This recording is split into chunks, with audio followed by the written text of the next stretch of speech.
Have you ever dreamed of a comfortable retirement?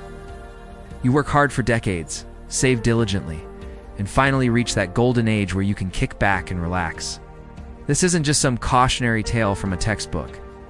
It's a real-life scenario that highlights the hidden risks and common mistakes that can derail even the most seemingly secure retirement plans. How did it happen? How could a sum that large just vanish? And most importantly, what can we all learn from his experience to make sure this doesn't happen to us? Stick around because we're going to break down the entire story piece by piece and uncover the critical lessons that could save your financial future. Let's call our retiree Frank. Frank was a diligent worker his whole life. He wasn't a high-flying CEO or a tech mogul. He was an engineer at a manufacturing company. He was smart, responsible, and did all the right things, or so he thought. He contributed regularly to his 401k, made some decent investments, and when he finally punched the clock for the last time at 62, his retirement accounts totaled a cool $800,000. Combined with his Social Security benefits, Frank felt confident. He had a paid-off house, relatively good health, and a plan to enjoy his golden years traveling with his wife, spoiling his grandkids, and pursuing his hobbies. So where did it all go wrong? The first few years of retirement were fantastic. Frank and his wife took that European cruise they'd always talked about. They renovated their kitchen. They helped their daughter with a down payment on her first home. Life was good. Frank was withdrawing about 4% of his portfolio each year, which is the classic rule of thumb that financial advisors have recommended for decades. For an $800,000 portfolio, that's $32,000 a year plus Social Security. It seemed perfectly sustainable. The first major blow came in the form of a market downturn. Not long after Frank retired, the stock market took a significant hit.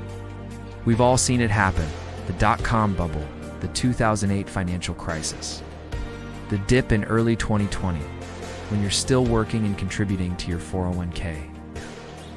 A market downturn can actually be a good thing. It means you're buying stocks at a discount. But when you're in retirement and actively withdrawing money, it's a completely different story. Imagine your portfolio drops by 30%. Your $800,000 is now worth $560,000, but you still need to withdraw your planned $32,000 for living expenses? The problem is that $32,000 now represents a much larger percentage of your remaining portfolio. You're selling more of your assets when their value is low, which means you have less capital left to recover when the market eventually bounces back. This is what financial experts call sequence of returns risk, and it's one of the biggest dangers for new retirees. A bad market in your first few years of retirement can do exponentially more damage than one that happens 10 or 15 years down the road. For Frank, this early hit was a significant setback, one from which his portfolio never fully recovered. The second factor was inflation. When Frank retired, inflation was relatively low and stable. The 4% rule was designed with historical inflation averages in mind. But as the years went on, the cost of living started to creep up, and then it started to gallop. The price of groceries, gas, utilities, property taxes, everything went up. His fixed withdrawal of $32,000 a year didn't buy what it used to. To maintain the same standard of living, he and his wife had to start taking out more. First, it was $35,000, then $40,000. They weren't being extravagant. They were just trying to keep up. This silent thief, as inflation is often called, was steadily eroding the purchasing power of their savings. Their nest egg was shrinking from two sides: market losses and increased withdrawals to cover rising costs. Then came the unexpected. Ended retirement, you have to plan for the unexpected. The biggest and most devastating expense for many seniors is healthcare. Frank was on Medicare, but as we know, Medicare doesn't cover everything. His wife developed a chronic illness that required specialized care, expensive medications, and modifications to their home to make it more accessible. These costs were astronomical and not fully covered by their insurance. They drained tens of thousands of dollars from their savings account in a very short period. This is a critical point. Many people underestimate healthcare costs in retirement. A healthy 65-year-old couple today might need over $300,000 in savings just for healthcare expenses throughout their retirement. That's after paying Medicare premiums. Frank and his wife hadn't specifically budgeted for this kind of long-term medical crisis. They assumed their savings were a general fund for everything, but a major health event can consume a huge chunk of that fund very quickly. On top of the health crisis, there were other life happens moments. Their furnace died in the middle of winter, 5,000 Australian dollars replacement. The roof started leaking and needed a $15,000 repair. Another subtle but powerful factor was what we might call lifestyle creep, mixed with good intentions. Frank was a generous man. When his grandkids were getting ready for college, he wanted to help. He contributed to their college funds. When his son faced a temporary job loss, Frank stepped in to help him cover his mortgage for a few months. He never saw these as reckless decisions. He was just being a good father and grandfather. But each act of generosity, while noble, was another withdrawal from a portfolio that was already under stress. It's incredibly hard to say no to family, but without a firm budget, these unplanned gifts can accelerate the depletion of your funds. By the time Frank reached his mid-70s, the writing was on the wall. He and his wife had to make drastic cuts. The traveling stopped. They ate out less. They worried every time they wrote a check. The stress was immense. The dream of a carefree retirement had turned into a constant state of anxiety. And then, at age 79, after a final large medical bill, they looked at their account statement and saw the number they had dreaded for years. It was nearly zero. The $800,000 was gone. 17 years. That's all it took for a lifetime of savings to disappear. Frank was now 79, with significant health issues and no savings. He was completely dependent on Social Security, which was barely enough to cover his basic living expenses.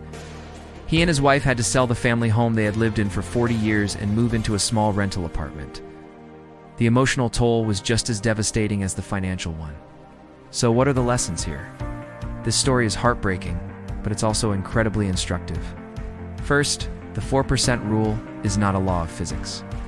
It's a guideline based on historical data, and it might not work in all market conditions, especially with rising inflation and longer life expectancies. A more dynamic withdrawal strategy, where you take out less in down market years and perhaps a bit more in good years, can be much safer. Second, you must have a specific and robust plan for healthcare costs.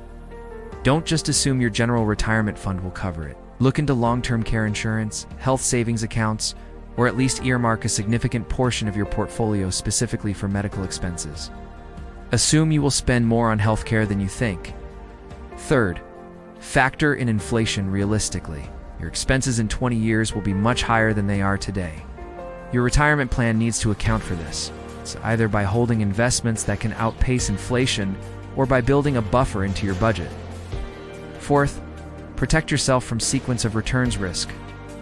One strategy is to have a cash bucket, keeping 1 to 3 years of living expenses in cash or very stable liquid assets. That way, if the market tanks, you don't have to sell your stocks at a loss. You can live off the cash and give your portfolio time to recover. Fifth, create a detailed budget for retirement and stick to it. This includes accounting for large irregular expenses like home repairs or a new car. And while it's wonderful to be generous with family, these gifts need to be part of your financial plan, not impulsive decisions that jeopardize your own security.